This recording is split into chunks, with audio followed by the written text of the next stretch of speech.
अस्सलाम वालेकुम दोस्तों, पाकिस्तान वर्सेस इंग्लैंड एक अहम मैच सुपर 8 राउंड का पाकिस्तान टीम ने आज 3 घंटे का भरपूर ट्रेनिंग सेशन किया। कल पाकिस्तान टीम कौन सी प्लेइंग 11 मैदान में उतार सकता है इंग्लैंड के खिलाफ, आज प्रैक्टिस सेशन के दौरान क्या ऑब्जर्व किया, senior sport journalist Ejaz Waseem Bakri मेरे साथ हैं। एजाज भाई, आज बड़ी भरपूर प्रैक्टिस सेशन हुआ है और एक चीज जो हम सब ने नोट की, यार शाहीन ने आज बड़ी बॉलिंग की और उससे भी ज्यादा प्रैक्टिस की। क्या लग रहा है कल वापस आ रहा है?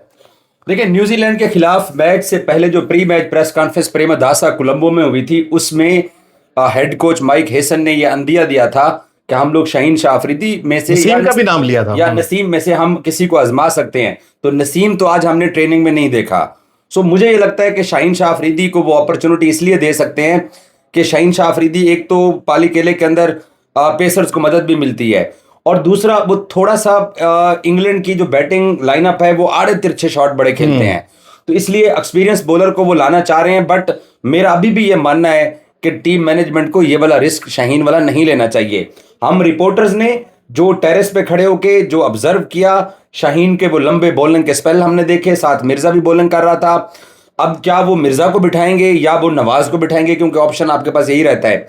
बट अदर हैंड आप ये देखो कि श्रीलंका के जो वाला लेगे यंग जो उनका बॉलर है, उसने और टिक्शाना ने इंग्लैंड के, उन्होंने पहले जो 5 बैट्समैन आउट किए उनको उन्होंने स्कोर नहीं लंबा करने दिया और इंग्लैंड को 146 तक महदूद रखा श्रीलंका ने। और जवाब में जब श्रीलंका बैटिंग करने गया तो विल जैक्स की बॉलिंग हम सबके सामने है। आर्चर ने अच्छी बॉलिंग की है। आर्चर एक बड़े मैचेस, बड़े ओकेजन का वो बॉलर है। तो अगर आप आर्चर का शाहीन से मवाजना करते हैं तो ये घाटे का सौदा पड़ सकता है। का सौदा है। और दूसरा, हाँ, ये जो है जो इब्रार को वापस आप लाने लेकिन इब्रार को किसकी जगह लेके आएंगे वापस? ऑब्वियसली उस्मान तारिक को बिठा सकते हैं। देखिए, उस्मान तारिक ने विकेटें ली हैं, इंडिया के खिलाफ विकेटें ली है, उससे पिछले मैच में विकेटें ली हैं। देखिए, इब्रार का और उस्मान तारिक का मवाजना इजाज इसलिए भी नहीं बनता कि इब्रार आज भी उस्मान से अच्छा बॉलर है, और उस्मान जिस तरीके से रुक के बॉल करता है, अब वो रीड भी होना शुरू हो गया है। अभिषेक शर्मा वाली कहानी हम सबके सामने है। लेकिन इंग्लैंड को चकमा तो दे सकता है फिर भी। अब अभिषेक की मैं बात कर रहा था, अब वो रीड हो गया ना। अब ना तो उसके गेंद पे बैट बॉल का आपस में तालमेल भी नहीं होता और विकेट भी थ्रो करके चला जाता है।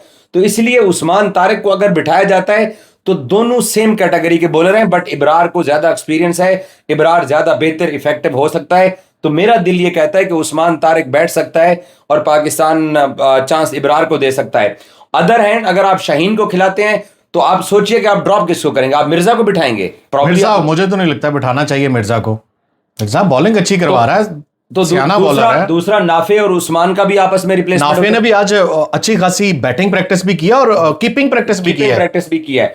सो प्रोबेबली 3 चांस ये हो सकता है कि उस्मान की जगह नाफे को भी लिया जा सकता है। इंडिया के खिलाफ मैच में जिस तरीके से वो खेला है, उससे आप देखें ना, आपने एक तो कंडीशन पर भी अच्छा है, हाँ, कंडीशन देखनी होती है, उन कंडीशन के हिसाब से फैसला करना है। बट नाफे को आपने पहले भी एक मैच में चांस दिया हुआ, नमीबिया के खिलाफ 5 रन बना के आउट हुए थे। बट फखर की एंट्री से किसी हद तक आपने अपनी प्लेइंग 11 को बेहतर कर लिया है। बट लेकिन ये ना हो जाए कि जनाब फखर को कल ड्रॉप कर दें। ना, फौजी को तो ड्रॉप होने का सवाल बात है। ना, फौजी की तो मैंने कंफर्म किया है, फौजी का ड्रॉप कंफर्म नहीं है, फौजी खेल रहा है। इब्रार का खेलना कंफर्म है, रिप्लेस किसको करते हैं $1 मिलियन क्वेश्चन है। शाहीन का खेलना ना खेलने का फैसला सुबह के वक्त कंडीशन देख के फैसला। लेकिन आपने देखा वो क्यूरेटर बॉल फेंक रहा था और कितना बॉल बाउंस हो रहा था, वो वीडियोस भी वायरल हो रही हैं, हमने देखा भी। यहां से वो बॉल नीचे सिर्फ फेंकता था, गिराता था और अच्छा खासा बाउंस मिल रहा था बॉल को। तो स्पेसर्स के लिए तो बड़ी जबरदस्त पिच है। ऑब्वियसली हमारा यहाँ पर इंडिया के खिलाफ हमने पाली केले में मैच खेला हुआ है, जिसमें हमने 50 पे 4 आउट किए हुए थे और 4 दिग्गज बल्लेबाज ने 2 आउट किए थे। सो उसमें मेरे हिसाब से देखें, श्रीलंका वाले मैच वाला जो था वो 3 बजे मैच शुरू हुआ। उस दिन विकेट भी डिफरेंट था, कंडीशन भी थोड़ी डिफरेंट थी और स्पिनर्स को मदद मिल गई दोनों इनिंग्स के अंदर। एक टीम ने 146 किया, श्रीलंका 100 भी नहीं कर सका था। 2-3 दिन से बारिश भी नहीं हुई। अब बारिश भी नहीं हुई, अब टोटल धूप लग चुकी है, ड्राई हो चुका है, और ड्राई ट्रैक के अंदर आपको फिर अगर स्पिनर होंगे तो स्टैंड्स में छक्के जाएंगे। लेकिन अगर आप इब्रार को खिला देते हो और शाहीन को खिला देते हो, देखिए शाहीन की ठीक है, ऑब्वियसली इस टूर्नामेंट के अंदर उसने बहुत बुरी बॉलिंग की है, बट आपका एक एक्सपीरियंस बॉलर है, आप एक बड़ा बॉलर है। नसीम का क्या कसूर है, उसको क्यों नहीं आजमाते? यार ये माइक हेसन की इजाजत मुझे समझ नहीं आ रही है कि नसीम को आपने लगातार सलमान मिर्जा और नसीम शाह भी एक पेयर अच्छा साबित हो सकता है, साथ फहीम अशरफ भी है सीमर। मैंने आज जब दोपहर को ये स्टोरी की है कि उस्मान बैठ सकता है, इब्रार खेल सकता है और ऑलराउंडर में से एक प्लेयर बैठ सकता है और उसकी जगह के ऊपर शाहीन खेल सकता है, तो नीचे फैंस जो थे वो बिल्कुल ही ब्रस्ट कर गए कि शाहीन किस चक्कर में वापस आ रहा है, शाहीन क्यों आ रहा है। बट आप शाहीन को सिलेक्ट करके लाए हो काम लेने के लिए, तो अगर हेड कोच और कप्तान उसको चांस देना चाह रहे हैं, बट ये डू और डाई गेम होगी। और एक और चीज चल रही है सर, बाबर को ड्रॉप करने की सोशल मीडिया के ऊपर अफवाहें चल रही हैं। हम में से जो पाकिस्तानी जर्नलिस्ट यहां ट्रैवल कर रहे हैं, किसी ने बाबर को ड्रॉप करने की स्टोरी नहीं की है, बट ये खबरें आ रही हैं कि जी बाबर कल ड्रॉप हो सकता है, बाबर को ड्रॉप किया जा सकता है और नाफे खेल सकता है, बट ऐसा कोई चांस नहीं है। बाबर मुस्तकिल मेंबर है, बाबर इंग्लैंड की एक्सपीरियंस बॉलर। लेकिन क्यों नहीं ड्रॉप हो सकता बाबर? देखिए बाबर अगर नहीं कुछ करेगा ना, तो फिर उसको लाए क्यों थे? आपको मौका तो देना है, आपको मौका देना है। लेकिन फिर साइंस यही है कि लेके आए हैं तो अब खिलाना है, अब सिलेक्ट कर लिया तो मौका देना है, मौका देना है। आइडियल प्लेइंग 11 अगेंस्ट इंग्लैंड आपकी ये बन सकती है कि आप फौजी जो जिस नंबर पे खेल रहा है, फौजी नंबर 5 के ऊपर खेले और उस्मान नंबर 6 पे खेले। 6 मुस्तनद आपके पास बैट्समैन हो गए, उसके बाद 7वां शादाब बनता है, 8वां नवाज, 9वां राणा फहीम बनता है। उसके बाद फिर आपके पास दो लोग बचते हैं, मिर्जा और उस्मान तारिक या इब्रार। सो आप 8 तक बैटिंग रख के अगर 8 ने कुछ नहीं करना ना, तो फिर आखिरी ने कुछ नहीं करना। तो नवाज को भी आप ड्रॉप करके शाहीन को मौका दे सकते हो, क्योंकि आपके पास कप्तान की भी स्पिन बॉलिंग का ऑप्शन है, साइड का भी स्पिन ऑप्शन है।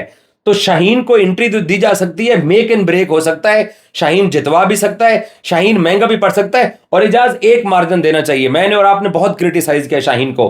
On given day bad performance किसी से भी हो सकती है। अब इंडिया की हमारी हालत सामने है, हार्दिक पांड्या कल 43 रन दे के 4 ओवर्स के अंदर चला गया है। तो शाहीन के इंडिया के अगेंस्ट 2 ओवर बुरे चले गए हैं, उसका यह मतलब नहीं है कि शाहीन की आप एंट्री ही बैन कर दो, मौका दो। बट नसीम का क्या कसूर है, वो भी डिजर्व करता है, उसको भी चांस मिलना चाहिए। So ideal playing 11 Sahibzada, Saim opener, number 3 पे कप्तान, नंबर 4 पे बाबर, नंबर 5 पे फौजी, नंबर 6 के ऊपर उस्मान, नंबर 7 के ऊपर शादाब, नंबर 8 के ऊपर राणा फहीम अशरफ कर दो, अगर नवाज को ड्रॉप करके शाहीन को लाते हो। अदरवाइज फिर आप बिठा दें, मिर्जा को बिठा दीजिए और फिर आपके पास पेसर्स भी पूरे हो जाएंगे, फहीम भी एक तरफ हो जाएगा, दूसरी तरफ हो जाएगा। लेकिन इब्रार वापस आ रहा है और शाहीन के भी मेरे हिसाब से 85% चांसेस हैं खेलने के। 2 चेंज भी हो सकते हैं, 3 चेंज भी हो सकते हैं, बट उस्मान को ड्रॉप करना $1 मिलियन क्वेश्चन होगा।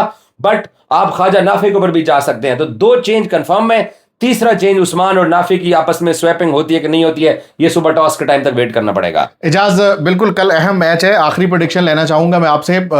इस जब इंग्लैंड जो है वो लीग मैचेस खेल रहा था, ग्रुप मैचेस खेल रहा था, तो वहां मुझे लग रहा था कि इंग्लैंड एक कमजोर हरीफ है और हम सुपर 8 राउंड में जाके उसको आराम से शिकस्त दे देंगे। लेकिन श्रीलंका के अगेंस्ट जिस तरह की क्रिकेट उन्होंने खेली है, अब मुझे डर लग रहा है। लेकिन अभी भी मैं कॉन्फिडेंट हूं, मुझे लगता है पाकिस्तान अपर हैंड है। आपको क्या लगता है? सर 146 इंग्लैंड कर सकी है श्रीलंका के सामने। श्रीलंका ने उस दिन अच्छी बॉलिंग की, 146 पर उन्होंने उनको महदूद रखा है।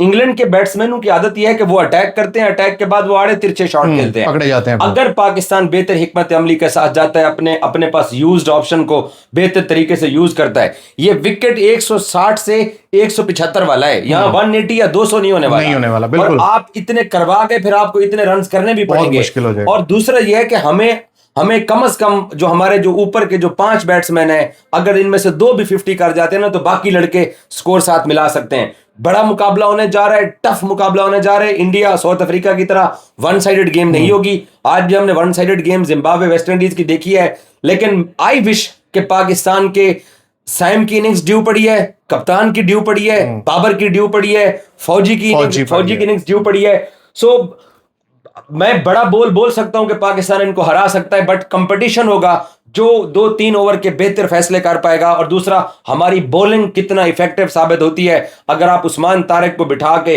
इब्रार को खिलाने जाते हैं, तो इब्रार शॉर्ट बॉल भी करता है और हैरी ब्रोक दरख्तों के अंदर गेंद मार देगा। तो समझदारी के साथ खेलना पड़ेगा। उस्मान को बिठा के अगर आप इंग्लैंड के साथ ब्लफ खेल रहे हो, तो फिर इब्रार को भी परफॉर्म करना पड़ेगा।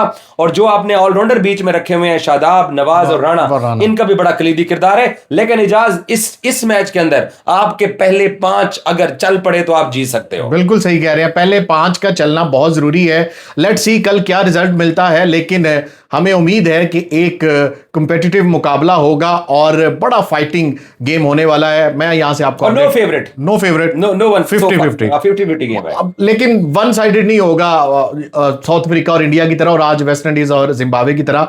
आप सबको एक बड़ा तगड़ा मैच देखने को मिलेगा। अल्लाह हाफिज।